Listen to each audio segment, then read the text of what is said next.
श्री राम कृष्ण वचनामृत के अगले भाग को प्रारंभ करते हैं। श्री राम कृष्ण कहते हैं, संसार में रहने पर सत्य का खूब ध्यान चाहिए। सत्य से ही परमात्मा की प्राप्ति होती है। मेरी तो इस समय सत्य की दृढ़ता कुछ कम हो गई है। पहले बहुत थी। नहाऊंगा यह कहा नहीं कि गंगा में उतरा, मंत्रोच्चारण किया, सिर पर पानी भी डाला, परंतु फिर भी संदेह होता था कि शायद अच्छी तरह नहाना अभी हुआ नहीं है। अमुक स्थान पर शौच के लिए जाऊंगा, यह सोचा नहीं कि वहीं गया। राम के मकान गया कलकत्ते में, कह दिया कि बस पूरियां न खाऊंगा। जब खाने को दिया गया तब देखा कि भूख लगी है, परंतु कह दिया सो कह दिया कि पूड़ियाँ न खाऊंगा तो मजबूरन मिठाई से ही पेट भरा। सब लोग इस बात पर हंसने लगते हैं। प्राण कृष्ण श्री राम कृष्ण से कहते हैं, महाराज अब सोच रहा हूँ कि काम छोड़ दूंगा। काम करने लगा तो फिर और कुछ नहीं होगा। इन्हें साथ के एक बाबू की ओर इशारा करके कहते हैं कि इन्हें काम सिखा रहा हूँ। मेरे छोड़ देने पर ये काम करेंगे, अब और नहीं होता मुझसे। श्री राम कृष्ण कहते हैं, हाँ बड़ी झंझट है। इस समय कुछ दिन निर्जन में रहकर ईश्वर चिंतन करना बड़ा अच्छा है। तुम कहते तो हो कि छोड़ोगे, पर मुझे नहीं लगता कि छोड़ पाओगे।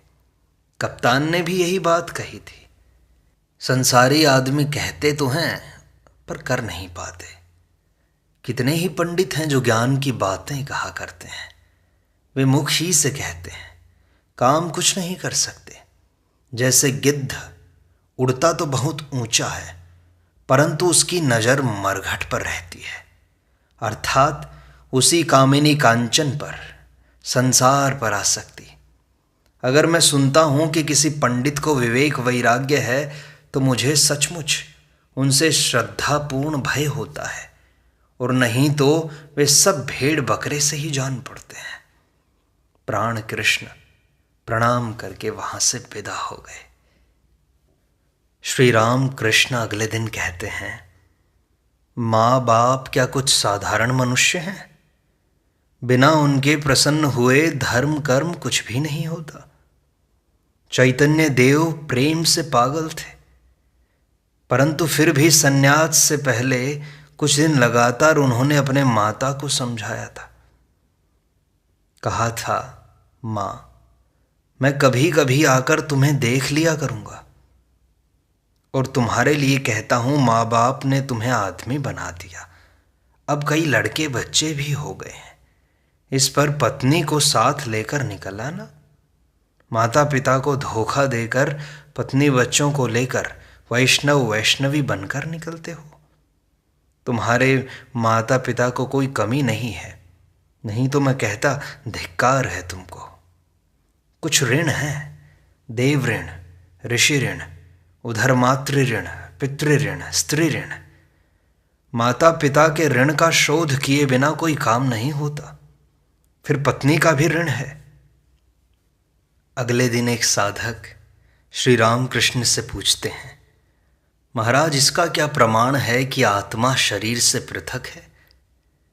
श्री राम कृष्ण कहते हैं, प्रमाण? ईश्वर को देखा जा सकता है।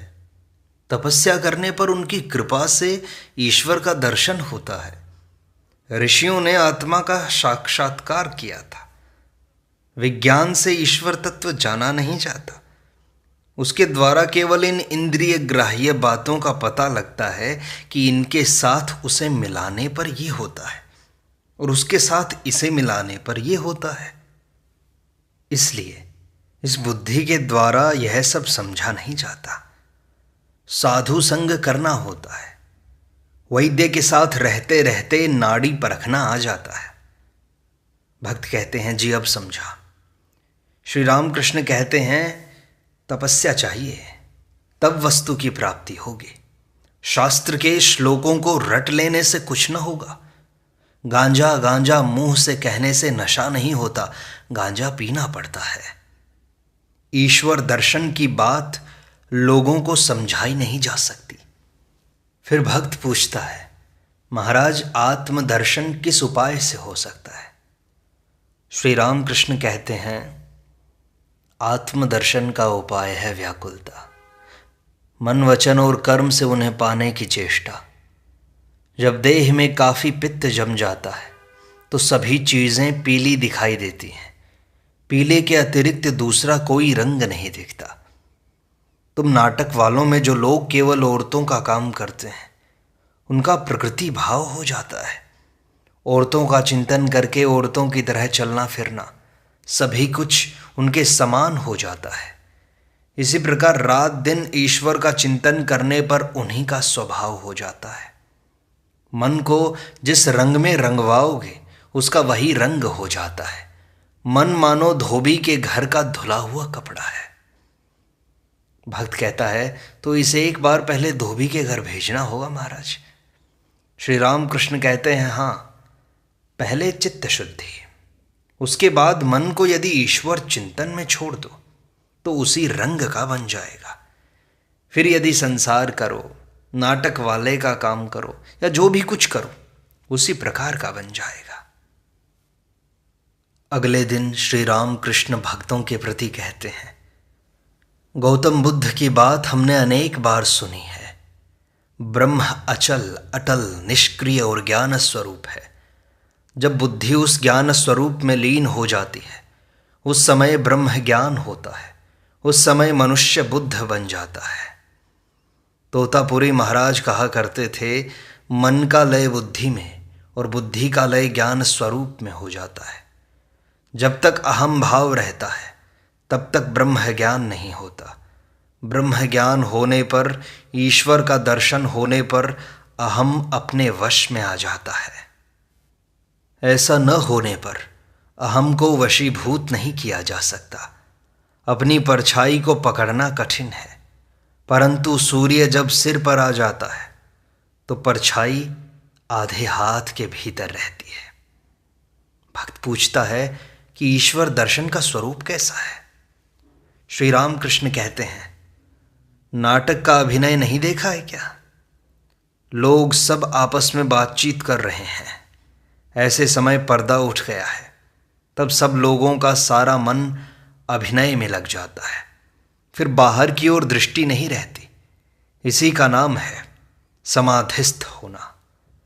फिर पर्दा गिरने पर पुनः बाहर की ओर दृष्टि हो जाती है। माया रूपी पर्दा गिरने पर फिर मनुष्य बहिर्मुख हो जाता है। इसलिए तुम लोगों से कहता हूं कि सदैव ही साधु संग आवश्यक है। संसार की ज्वाला तो देखी है तुमने, भोग लेने में ही ज्वाला है। चील के मुख में जब तक मछली थी तब तक झुंड के झुंड कौवे आकर के उसे तंग कर रहे थे। उसने छोड़ दी तो तंग नहीं करते। साधु संगति में शांति होती है। जल के भीतर मगर बहुत देर तक रहता है। सांस लेने के लिए एक एक बार जल के ऊपर चला जाता है।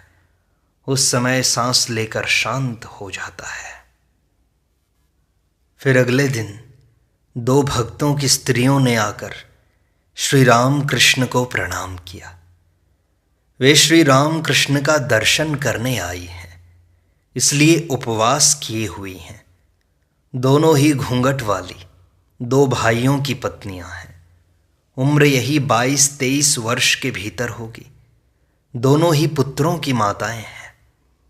श्री राम कृष्ण उन स्त्रियों के प्रति कहते हैं, देखो, तुम शिव पूजा किया करो। कैसे पूजा करनी होती है? नित्य कर्म नाम की पुस्तक है, उसे पढ़कर समझ लेना। देव पूजा करने से बहुत देर तक देवता का काम कर सकोगी। फूल चुनना, चंदन घिसना, देवता के बर्तनों को मलना, देवता के लिए जलपान की सामग्री को सजाना, ये सब काम करने से उधर ही मन लगा रहेगा। नीच बुद्धि, हिंसा, क्रोध, ये सब भाग जाएंगे। तुम दोनों देवरानी जेठानी जब आपस में बातचीत किया करो तो देवताओं की ही बातें किया करो। किसी प्रकार से ईश्वर में मन को लगा देना, एक बार भी उनकी विस्मृति न हो। जैसे तेल की धार, उसके बीच और कुछ नहीं है। एक ईंट या पत्थर को भी यदि ईश्वर मानकर भक्ति के साथ उसकी पूजा करो तो उससे भी उनकी कृपा से ईश्वर दर्शन हो सकता है। पहले जो कहा शिव पूजा, यह सब पूजा करनी चाहिए। उसके बाद मन पक्का हो जाने पर अधिक दिन पूजा नहीं करनी पड़ती। उस समय सदा ही मन का योग बना रहता है, सदा ही स्मरण मनन होता रहता है।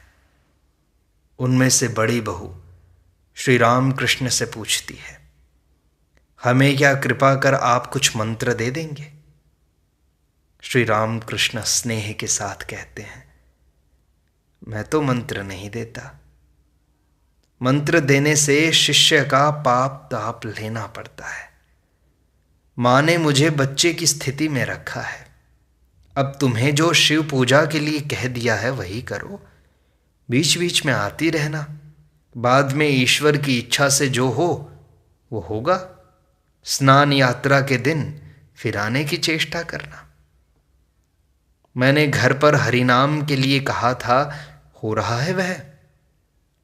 वे कहती हैं, जी हाँ हो रहा है। श्री राम कृष्ण कहते हैं, तुम लोग उपवास करके क्यों आई हो? खाकर आना चाहिए। स्त्रियां मेरी माँ का एक एक रूप है ना, इसलिए मैं उनका कष्ट नहीं देख सकता। जगन माता का एक एक रूप खाकर आओगी, आनंद में रहोगी। फिर अगले दिन श्री राम कृष्ण शिव मंदिर की सीढ़ी पर बैठे हैं। दिन के 5 बजे का समय होगा। पास ही अधर, डॉक्टर, मास्टर इत्यादि 1-2 भक्त बैठे हैं। श्री राम कृष्ण कहते हैं, देखो मेरा स्वभाव बदलता जा रहा है। अब कुछ गुह्य बातें कहने के उद्देश्य से एक सीढ़ी नीचे उतरकर भक्तों के पास जा बैठे। वे कहते हैं, तुम लोग भक्त हो, तुमसे कहने में हानि नहीं। आजकल मुझे ईश्वर के चिन्मय रूप का दर्शन नहीं होता। साकार नर रूप में उनका दर्शन करता हूँ। ईश्वर के रूप का दर्शन, स्पर्श तथा आलिंगन करना मेरा स्वभाव है। अब ईश्वर मुझसे कह रहे हैं, तुमने देह धारण की है, साकार नर रूपों के साथ आनंद करो।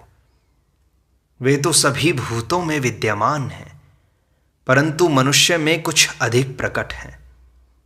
मनुष्य का कम है जी, ईश्वर का चिंतन कर सकता है, अनंत का चिंतन कर सकता है।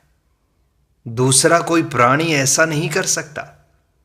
दूसरे प्राणियों में, वृक्ष लताओं में तथा सर्वभूतों में वे हैं, परंतु मनुष्य में उनका अधिक प्रकाश है।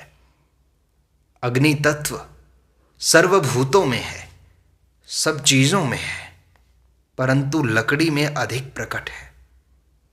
राम ने लक्ष्मण से कहा था, भाई देखो हाथी इतना बड़ा जानवर है, परंतु ईश्वर का चिंतन नहीं कर सकता।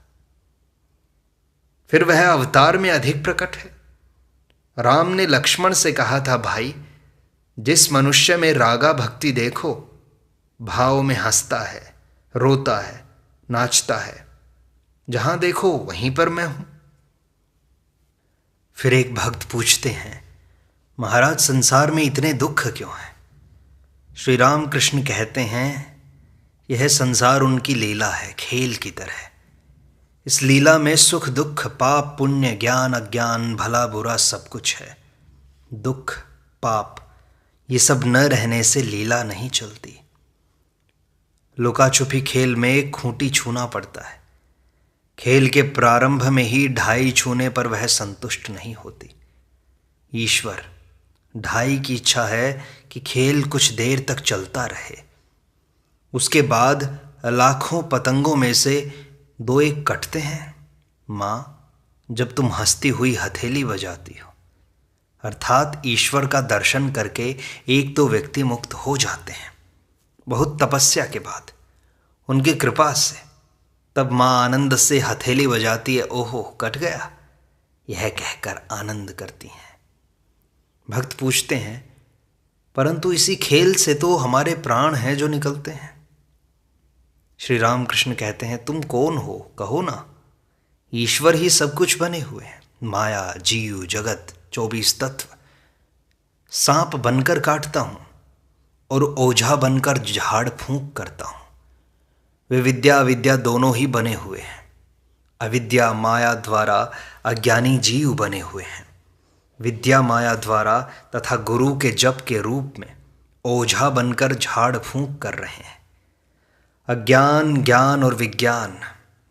ज्ञानी देखते हैं, वे ही करता है, सृष्टि, स्थिति तथा संहार कर रहे हैं। विज्ञानी देखता है कि वे ही सब कुछ बने हुए हैं।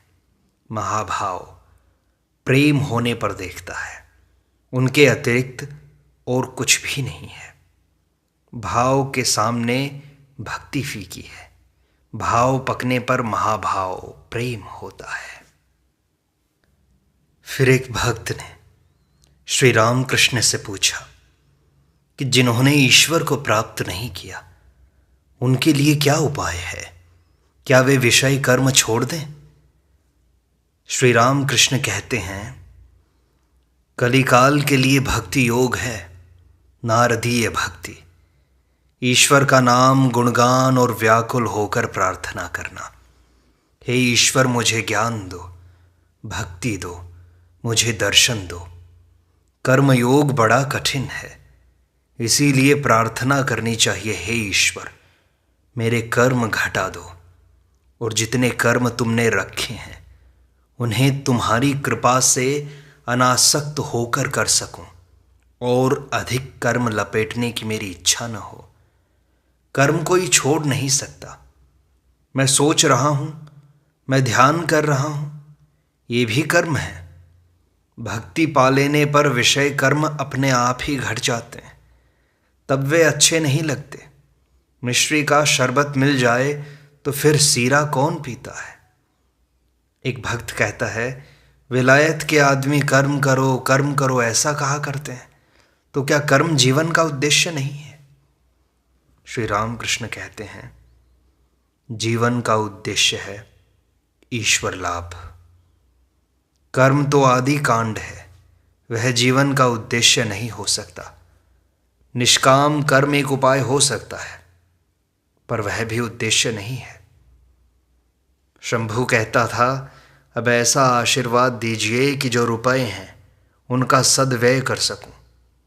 अस्पताल, दवाखाना, रास्ता घाट, कुआं, इनके तैयार करने में लग जाएं।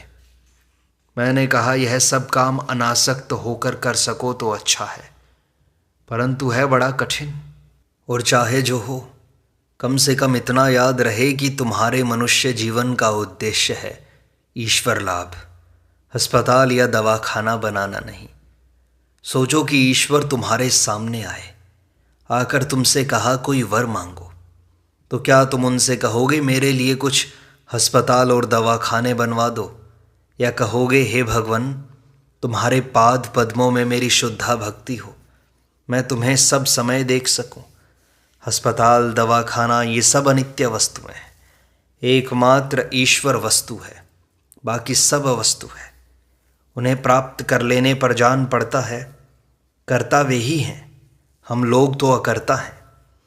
तो फिर उन्हें छोड़कर इतने काम इकट्ठे कर हम अपनी जान दें? उन्हें पा लेने पर उनकी इच्छा से कितने ही अस्पताल और दवाखाने बन जाएंगे। इसलिए कहता हूं, कर्म आदि कांड है, कर्म जीवन का उद्देश्य नहीं। साधना करके और भी आगे बढ़ जाओ। साधना करते हुए जब और आगे बढ़ जाओगे, तब अंत में समझोगे ईश्वर ही एकमात्र वस्तु है, और सब वस्तु ईश्वर लाभ ही जीवन का उद्देश्य है। एक लकड़हारा जंगल में लकड़ी काटने गया था। एकाएक किसी ब्रह्मचारी से उसकी भेंट हो गई। ब्रह्मचारी ने कहा, सुनो जी, बढ़ते जाओ। लकड़हारा घर लौटकर सोचने लगा, ब्रह्मचारी ने आगे बढ़ने के लिए क्यों कहा? इसी तरह कुछ दिन बीत गए। एक दिन वह बैठा हुआ था, एकाएक ब्रह्मचारी की बात याद आ गई। तब उसने मन ही मन कहा, मैं आज और भी आगे बढ़ जाऊंगा। वन में और भी आगे चलकर उसने देखा, चंदन के हजारों पेड़ थे। तब मारे आनंद के लोटपोट हो गया। चंदन की लकड़ी उस दिन घर ले आया, बाजार में बेचकर खूब धनी हो गया। और भी बढ़ने पर ईश्वर की प्राप्ति होगी, उनके दर्शन होंगे, क्रमशः उनके साथ मुलाकात और बातचीत होगी। श्री रामकृष्ण कहते हैं, सुना है तुम्हारे साथ वेदी के संबंध में कोई झगड़ा हुआ है। जिन लोगों ने झगड़ा किया है वे सब तो ऐसे ही हैं मानो कीड़े मकोड़े। ऐसा सुनकर सभी भक्त हंस पड़ते हैं। फिर रामकृष्ण थोड़ा गंभीर होकर कहते हैं कि इस जीवन का उद्देश्य ईश्वर की प्राप्ति है, उनके साथ एक होना है, उनकी भक्ति प्राप्त करना है। यदि तुम जीवन में सफल होना चाहते हो तो ईश्वर प्राप्ति के लिए अभी से लग जाओ। तुम्हें नित्य निरंतर ईश्वर का स्मरण करना होगा, उनका ध्यान और चिंतन करना होगा, तभी क्रमशः उनके दर्शन होंगे, साक्षात वे तुम्हें दर्शन देंगे। इस प्रकार श्री रामकृष्ण वचनामृत का यह भाग यहीं संपूर्णता को प्राप्त होता है। शेष अगले अंक में।